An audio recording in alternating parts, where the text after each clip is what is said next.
Test 2. You will hear a number of different recordings, and you will have to answer questions on what you hear. There will be time for you to read the instructions and questions, and you will have a chance to check your work. All the recordings will be played once only. The test is in 4 sections. At the end of the test, you will be given 10 minutes to transfer your answers to an answer sheet. Now turn to Section 1.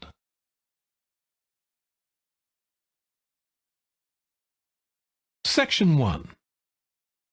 You will hear a woman phoning the secretary of a cycling club to find out about becoming a member. First, you have some time to look at questions 1 to 6.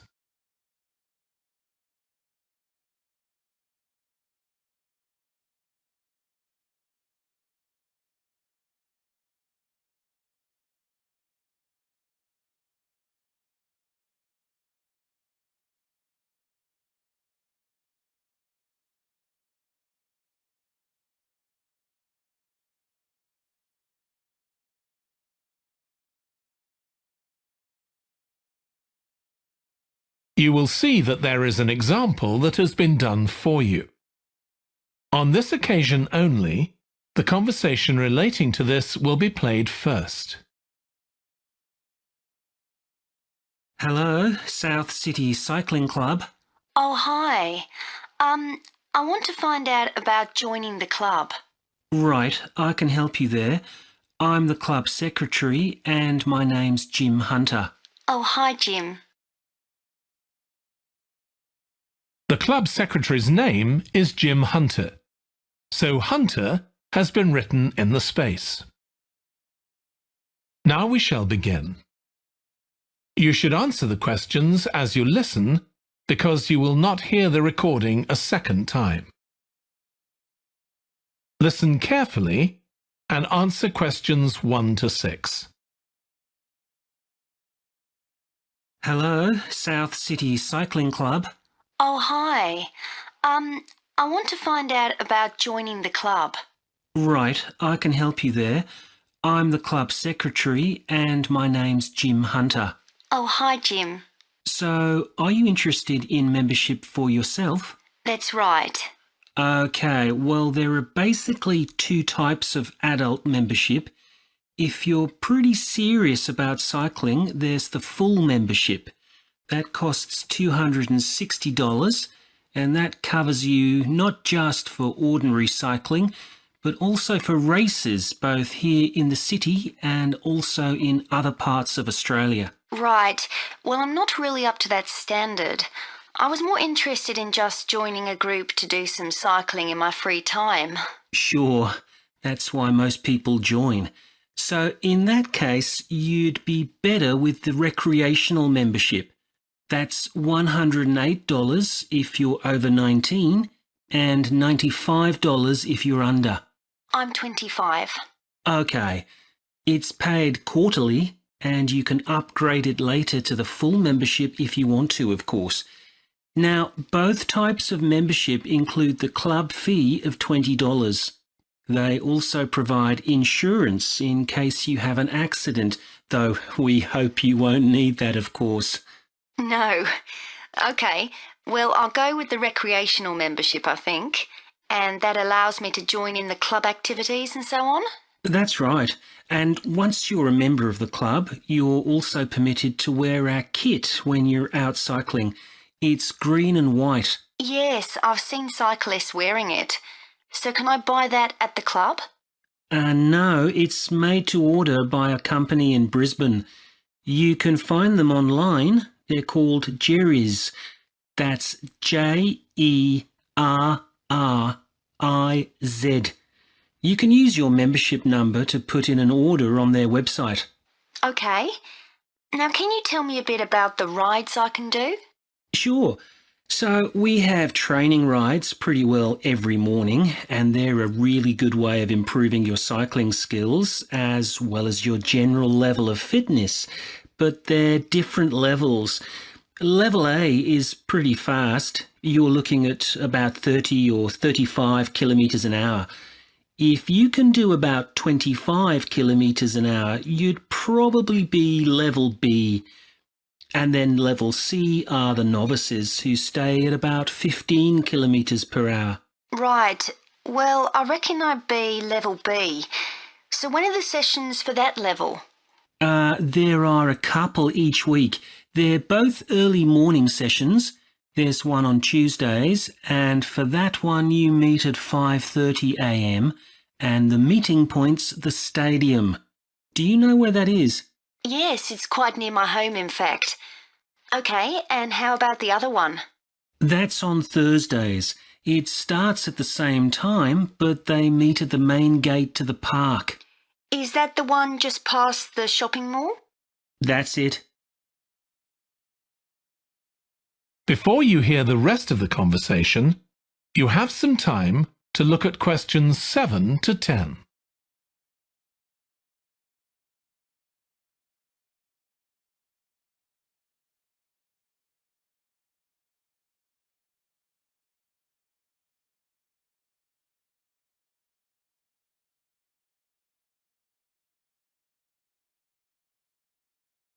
Now listen and answer questions 7 to 10. So how long are the rides? They're about an hour and a half, so if you have a job, it's easy to fit in before you go to work. And the members often go somewhere for coffee afterwards, so it's quite a social event. Okay, that sounds good. I've only just moved to the city, so I don't actually know many people yet. Well, it's a great way to meet people. And does each ride have a leader? Sometimes, but not always. But you don't really need one. The group members on the ride support one another anyway. How would we know where to go? If you check the club website, you'll see that the route for each ride is clearly marked. So you can just print that out and take it along with you. It's similar from one week to another, but it's not always exactly the same. And what do I need to bring?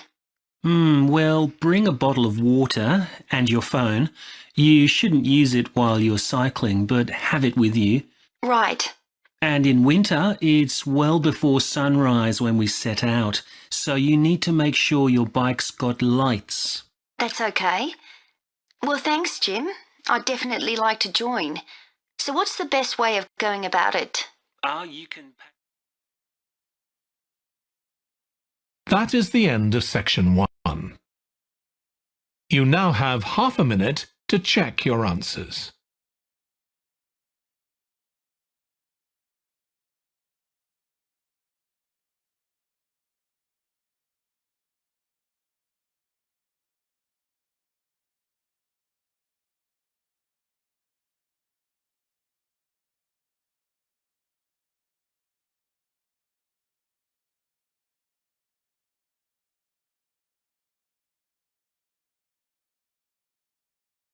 Section 2.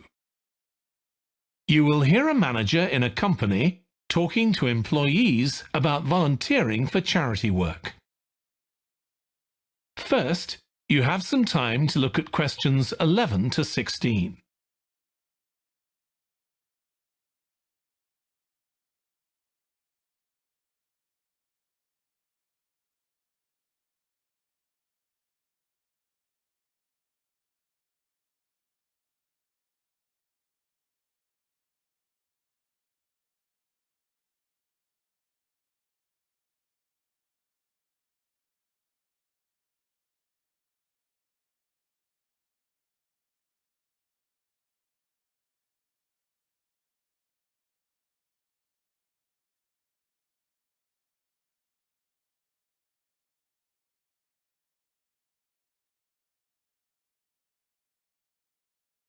Now listen carefully and answer questions 11 to 16. Thanks for coming, everyone. Okay, so this meeting is for new staff and staff who haven't been involved with our volunteering projects yet. So basically, the idea is that we allow staff to give up some of their work time to help on various charity projects to benefit the local community. We've been doing this for the last 5 years, and it's been very successful. Participating doesn't necessarily involve a huge time commitment. The company will pay for 8 hours of your time. That can be used over 1 or 2 days all at once, or spread over several months throughout the year. There are some staff who enjoy volunteering so much, they also give up their own free time for a couple of hours every week. It's completely up to you. Obviously, many people will have family commitments and aren't as available as other members of staff. Feedback from staff has been overwhelmingly positive. Because they felt they were doing something really useful, nearly everyone agreed that volunteering made them feel more motivated at work. They also liked building relationships with the people in the local community and felt valued by them. 1 or 2 people also said it was a good thing to have on their CVs. One particularly successful project last year was the Get Working project. This was aimed at helping unemployed people in the area get back to work. Our staff were able to help them improve their telephone skills, such as writing down messages and speaking with confidence to potential customers, which they had found quite difficult. This is something many employers look for in job applicants, and something we all do without even thinking about every day at work. We've got an exciting new project starting this year. Up until now, we've mainly focused on projects to do with education and training. And we'll continue with our reading project in schools and our work with local charities. But we've also agreed to help out on a conservation project in Redfern Park. So if any of you fancy being outside and getting your hands dirty, this is the project for you. I also wanted to mention the annual Digital Inclusion Day, which is coming up next month. The aim of this is to help older people keep up with technology. And this year, instead of hosting the event in our own training facility, we're using the ICT suite at Hill College, as it can hold far more people. We've invited over 60 people from the Silver Age Community Center to take part, so we'll need a lot of volunteers to help with this event. If you're interested in taking part, please go to the volunteering section of our website and complete the relevant form. We won't be providing any training for this, but you'll be paired with an experienced volunteer if you've never done it before. By the way, don't forget to tell your manager about any volunteering activities you decide to do. Before you hear the rest of the talk, you have some time to look at questions 17 to 20.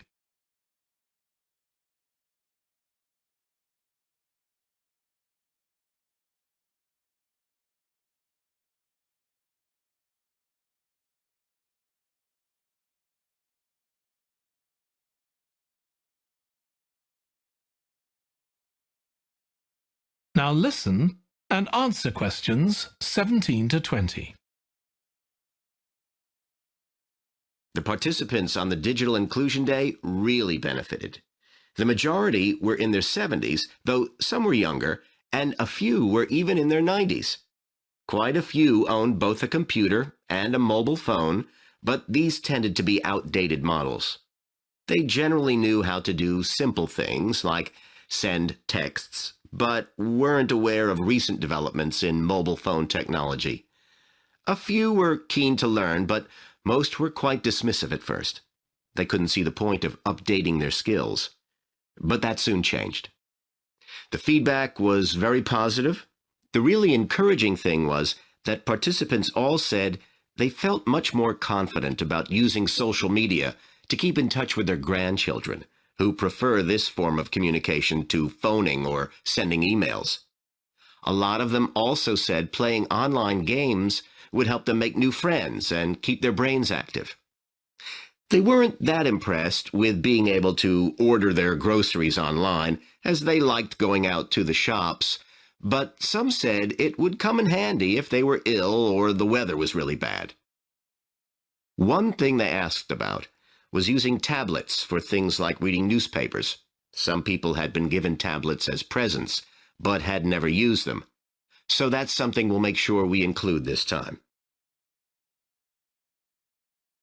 That is the end of section 2. You now have half a minute to check your answers.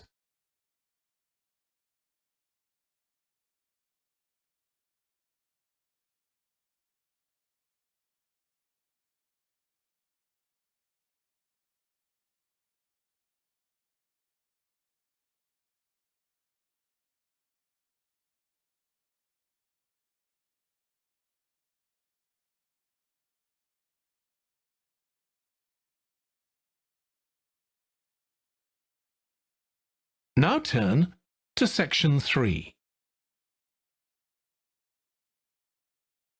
Section 3.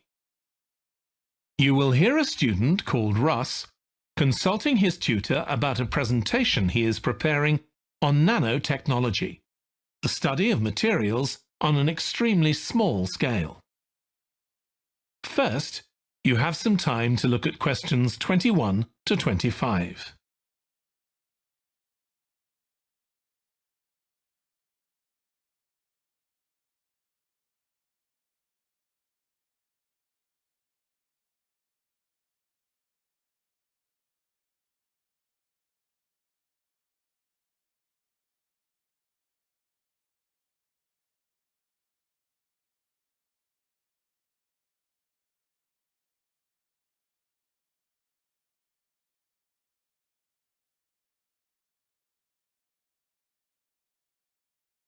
Now listen carefully and answer questions 21 to 25. Come in, Russ. Thank you. Now, you wanted to consult me about your class presentation on nanotechnology. You were due to give it next week, aren't you? That's right, and I'm really struggling. I chose the topic because I didn't know much about it and wanted to learn more, but now I've read so much about it, in a way there's too much to say. I could talk for much longer than the 20 minutes I've been allocated. Should I assume the other students don't know much and give them a kind of general introduction? Or should I try and make them share my fascination with a particular aspect? You could do either, but you'll need to have it clear in your own mind. Then I think I'll give an overview. Okay. Now, one way of approaching this is to work through developments in chronological order. On the other hand, you could talk about the numerous ways that nanotechnology is being applied. You mean things like thin films on camera displays to make them water repellent and additives to make motorcycle helmets stronger and lighter? Exactly. Or another way would be to focus on its impact in one particular area, say medicine or space exploration. That would make it easier to focus. Perhaps I should do that. I think that would be a good idea. Right. How important is it to include slides in the presentation? They aren't essential by any means, and there's a danger of tailoring what you say to fit whatever slides you can find. While it can be good to include slides, you could end up spending too long looking for suitable ones. You might find it better to leave them out. I see. Another thing I was wondering about was how to start. I know presentations often begin with, first I'm going to talk about this, and then I'll talk about that. But I thought about asking the audience what they know about nanotechnology. That would be fine if you had an hour or two for the presentation, but you might find that you can't do anything with the answers you get, and it simply eats into the short time that's available. So maybe I should mention a particular way that nanotechnology is used to focus people's attention. That sounds sensible. What do you think I should do next? I really have to plan the presentation today and tomorrow. Well, initially, I think you should ignore all the notes you've made, take a small piece of paper and write a single short sentence that ties together the whole presentation. It can be something as simple as, nanotechnology is already improving our lives. Then start planning the content around that. You can always modify that sentence later if you need to. Okay. Before you hear the rest of the discussion, you have some time to look at questions 26 to 30.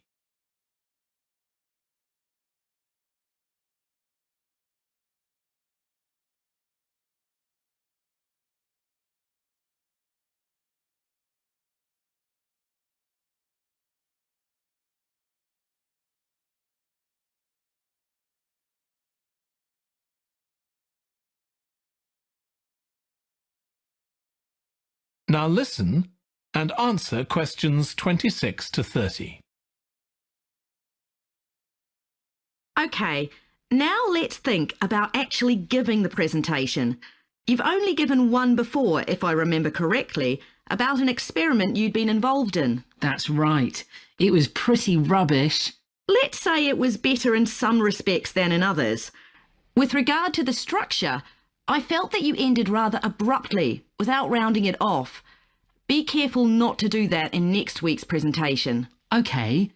And you made very little eye contact with the audience because you were looking down at your notes most of the time. You need to be looking at the audience and only occasionally glancing at your notes. Your body language was a little odd. Every time you showed a slide, you turned your back on the audience so you could look at it. You should have been looking at your laptop. And you kept scratching your head, so I found myself wondering when you were next going to do that, instead of listening to what you were saying. Oh dear. What did you think of the language? I knew that not everyone was familiar with the subject, so I tried to make it as simple as I could. Yes, that came across. You used a few words that are specific to the field, but you always explained what they meant, so the audience wouldn't have had any difficulty understanding. I must say, the handouts you prepared were well thought out. They were a good summary of your presentation, which people would have been able to refer to later on, so well done on that. Thank you. Well, I hope that helps you with next week's presentation. Yes, it will. Thanks a lot. I'll look forward to seeing a big improvement then. That is the end of section 3. You now have half a minute to check your answers.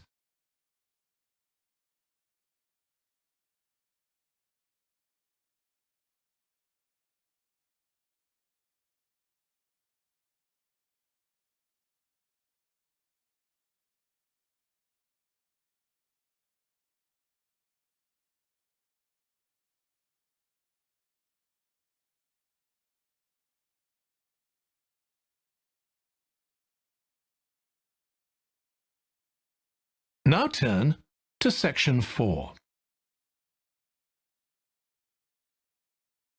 Section 4.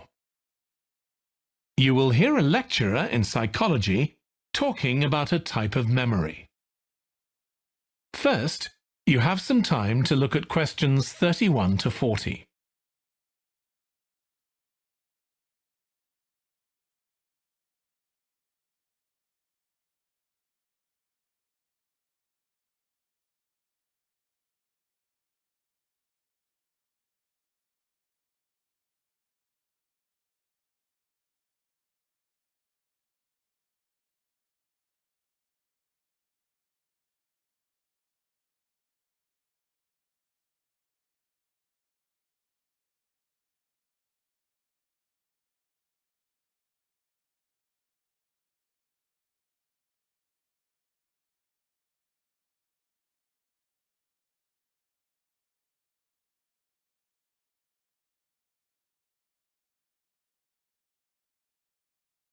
Now listen carefully and answer questions 31 to 40.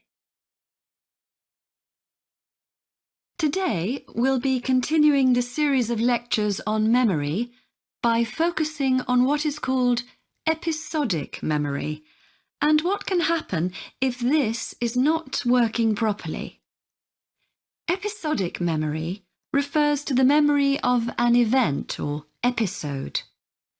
Episodic memories allow us to mentally travel back in time to an event from the past. Episodic memories include various details about these events. For example, when an event happened and other information such as the location. To help understand this concept, try to remember the last time you ate dinner at a restaurant. The ability to remember where you ate, who you were with, and the items you ordered are all features of an episodic memory. Episodic memory is distinct from another type of memory called semantic memory. This is the type of factual memory that we have in common with everyone else. That is your general knowledge of the world. To build upon a previous example, remembering where you parked your car is an example of episodic memory. But your understanding of what a car is and how an engine works are examples of semantic memory. Unlike episodic memory, semantic memory isn't dependent on recalling personal experiences. Episodic memory can be thought of as a process with several different steps of memory processing, encoding, consolidation, and retrieval. The initial step is called encoding. This involves the process of receiving and registering information which is necessary for creating memories of information or events that you experience. The degree to which you can successfully encode information depends on the level of attention you give to an event while it's actually happening. Being distracted can make effective encoding very difficult. Encoding of episodic memories is also influenced by how you process the event. For example, if you were introduced to someone called Charlie, you might make the connection that your uncle has the same name. Future recollection of Charlie's name is much easier if you have a strategy to help you encode it.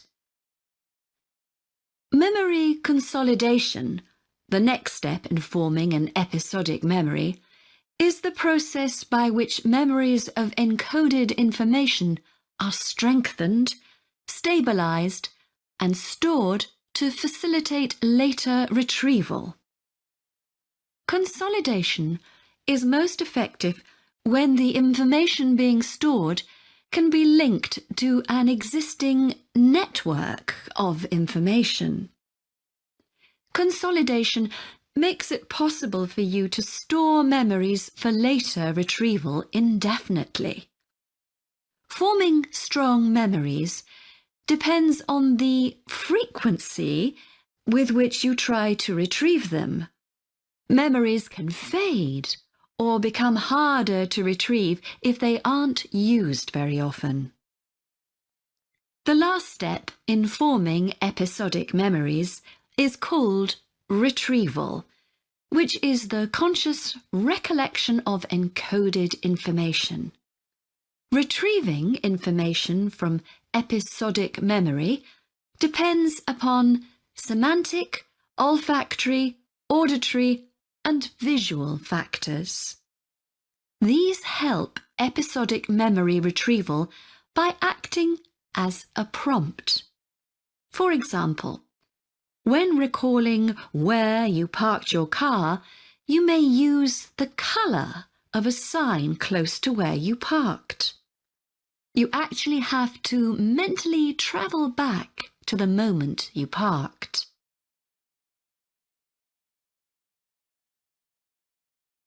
There are a wide range of neurological diseases and conditions that can affect episodic memory. These range from Alzheimer's to schizophrenia to autism. An impairment of episodic memory can have a profound effect on individuals' lives. For example, the symptoms of schizophrenia can be reasonably well controlled by medication. However, patients' episodic memory may still be impaired, and so they are often unable to return to university or work. Recent studies have shown that computer-assisted games designed to keep the brain active can help improve their episodic memory. Episodic memories can help people connect with others, for instance by sharing intimate details about their past, something individuals with autism often have problems with. This may be caused by an absence of a sense of self. This is essential for the storage of episodic memory and has been found to be impaired in children with autism. Research has shown that treatments that improve memory may also have a positive impact on children's social development. One study looked at That is the end of section 4. You now have half a minute to check your answers.